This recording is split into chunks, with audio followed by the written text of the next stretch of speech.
প্রথমে কালো জিরে শুকনো লঙ্কা দিয়ে তেল গরম করে দিয়ে লঙ্কাটা কালো হয়ে গেলে পেঁয়াজ কটা দিয়ে দেবো। পেঁয়াজে একটু নুন দিয়ে দেবো, দিয়ে নেড়ে চেড়ে লাল করে ভেজে নেব।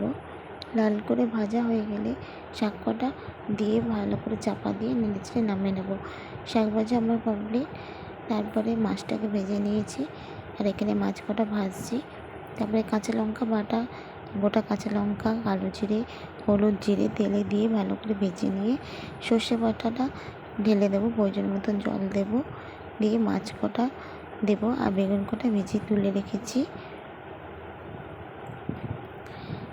বেগুন কটাও ঝোলের মধ্যে দিয়ে দেবো, সর্ষে বাটাটা দিয়ে দেবো। বেগুনটা দেখো ভাজা প্রায় হয়ে গেছে, তুলে রেখেছি এবং সর্ষে বাটাটা দিয়ে মাছ কটা বেগুন কটা দিয়ে ফুটিয়ে নামিয়ে নেব। আর মাছের যে তেল ছিল একটু ছড়িয়ে দিয়েছি, সেন্টটাও ভালো হয়। তারপরে সবজি তরকারিটা করার জন্য মাছের মাথা ও পেঁয়াজ ভালো করে ভেজে নেব। ভেজে সবজি কটা দিয়ে নেড়ে চেড়ে মশলার সঙ্গে ভেজে নেব। সব রকম মশলা দেবো, লঙ্কা গুঁড়ো, হলুদ গুঁড়ো, জিরে গুঁড়ো। সেই সময় খুব বৃষ্টিও নেমেছে, দেখো আকাশটা কালো করে এসেছে, মাঝে মাঝে বৃষ্টিও আসছে, যখন আসে খুব জোর। এবার সবজি কটা দিয়ে দেবো, দিয়ে ভালো করে নাড়াচাড়া করে চাপা দেবো।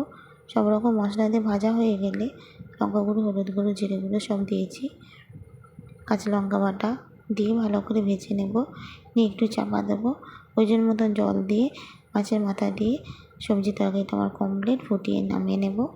তারপর কুলবো শাকটা বসানোর জন্য পাঁচফোড়ন দিয়ে তেলটা গরম করে নিয়েছি, দিয়ে শাকটা দিয়ে একটু নুন, হলুদ, জিরে দিয়ে সিটি মেরে নেব। আজকে রান্না